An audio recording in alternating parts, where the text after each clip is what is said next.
8 by 8, 36 is zero waste. 3 on 3, my type of date. All this stuff, I might be late. All this stuff. Think of you when I'm going to bed. When I wake up, think of you again. You are my homie, lover, and friend. Exactly why you light me up inside like the 4th of July. Whenever you're around, I always seem to smile, and people ask me how. Harga pokok pesanan standar adalah estimasi biaya produksi yang telah ditentukan sebelumnya, digunakan sebagai acuan untuk mengontrol biaya aktual.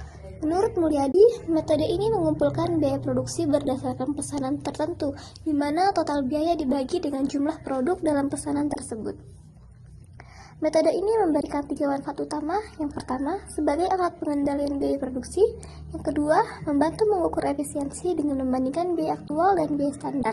Dan ketiga, menjadi dasar dalam penentuan harga jual produk. Komponen dari harga pokok pesanan standar meliputi 1. Biaya bahan baku langsung yang dihitung dari jumlah bahan dikalikan harga standar bahan. Kemudian, biaya tenaga kerja langsung dihitung dari jam kerja langsung dikalikan dengan tarif tenaga kerja. Dan yang ketiga, biaya overhead pabrik standar, yaitu total biaya overhead per minggu dibagi jumlah produksi mingguan. Assalamualaikum warahmatullahi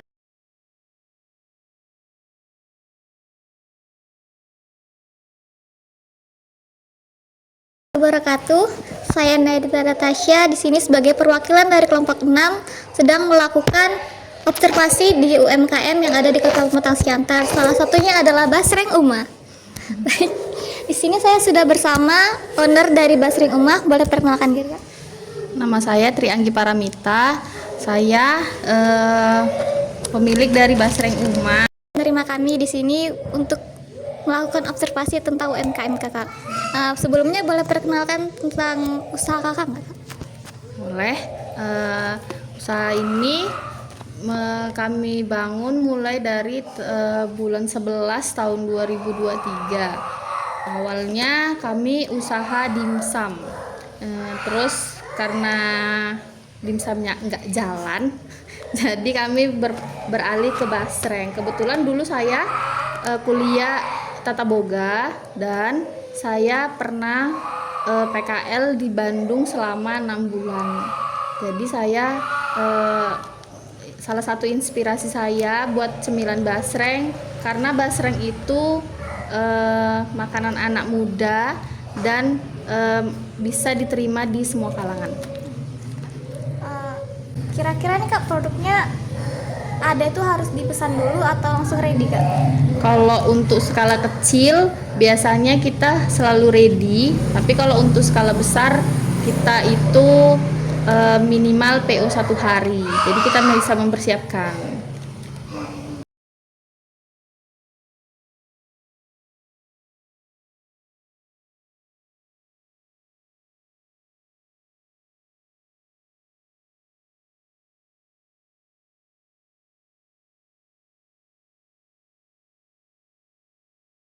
Langkah pertama dalam menghitung harga pokok pesanan adalah mengetahui rincian biaya bahan baku langsung per kilogram produknya. Berikut adalah komponen bahan bakunya. Komponen biaya dihitung dari jumlah bahan yang digunakan dikalikan dengan harga satuan standar. Pertama, bakso ikan sebanyak 1,4 kg dengan harga 15.000 per kilogramnya menghasilkan estimasi biaya 21.000. Kemudian minyak goreng sebanyak 1 liter dengan harga 17.000 menghasilkan biaya 17.000. Ketiga, cabai kering 50 gram dengan harga 100.000 per kilogramnya menghasilkan biaya Rp5.000. Selanjutnya, bawang putih sebanyak 100 gram dengan harga 40.000 per kilogram menghasilkan biaya Rp4.000. Lalu daun jeruk sebanyak 30 gram dengan harga 30.000 per kilogram menghasilkan biaya 900 perak. Terakhir, garam dan penyedap rasa sebanyak 20 gram dengan harga 11.000 per 250 gram menghasilkan estimasi biaya sebesar 880 perak. Jika semua biaya tersebut dijumlahkan, maka total biaya bahan baku langsung untuk 1 kg produk adalah sebesar Rp48.780.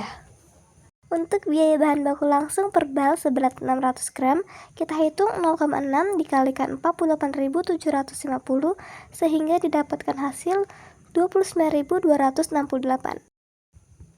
Sementara itu, biaya tenaga kerja langsung dihitung dari jumlah jam kerja dikalikan tarif harian.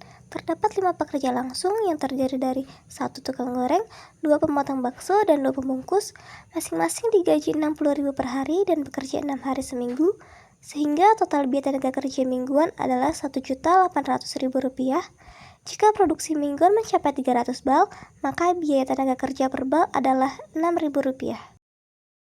Selanjutnya kita hitung biaya overhead pabrik atau BOP. Ini mencakup biaya gas, listrik, dan alat yang digunakan dalam proses produksi. Dalam seminggu total biaya overhead mencapai 600.000 dengan produksi sebanyak 300 bal, maka biaya overhead per bal adalah Rp2.000. Terakhir, kita lihat rekap biaya produksi untuk satu bal produk dengan berat 600 gram. Komponen biayanya adalah 1.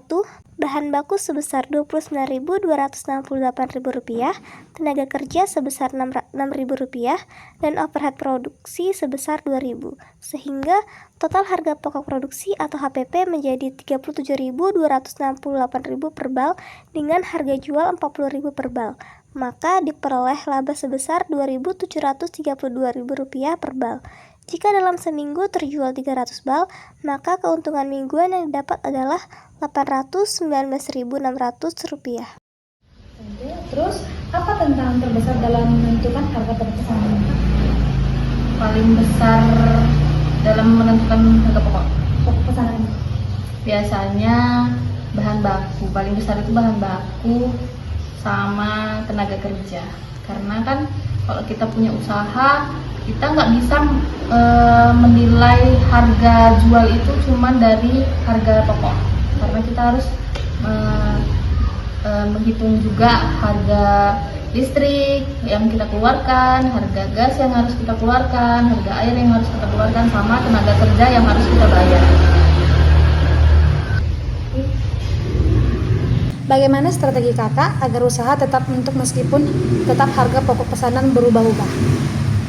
Kita belanja bahan pokok dalam jumlah besar, terus mengurangi yang bisa dikurangi. Contoh misalnya kita biasanya pakai gas harusnya 1 hari itu 3 tabung, kita kurangi jadi 2 tabung, kita menghemat biaya produksi jadinya. Apa pesan kakak untuk UMKM lain yang masih bingung menghitung HPP-nya? Kalau kita mau buka usaha UMKM itu kita jangan hanya berpaku kepada modal utama. Kita itu juga harus hitung semua pengeluaran. Kadang setiap UMKM itu hanya menghitung modal utama, misalnya bahan baku. Dia nggak ngitung listrik, nggak ngitung air, nggak ngitung gas yang dipakainya. Kadang hal-hal sepele juga tidak dihitung. Contoh plastik yang harus kita keluarkan, stiker yang harus kita keluarkan, itu kan kita keluarkan biaya, harusnya itu juga dihitung. Itu juga masuk dalam perhitungan yang harus kita hitung untuk dapat mengeluarkan biaya yang bisa kita jual kepada konsumen.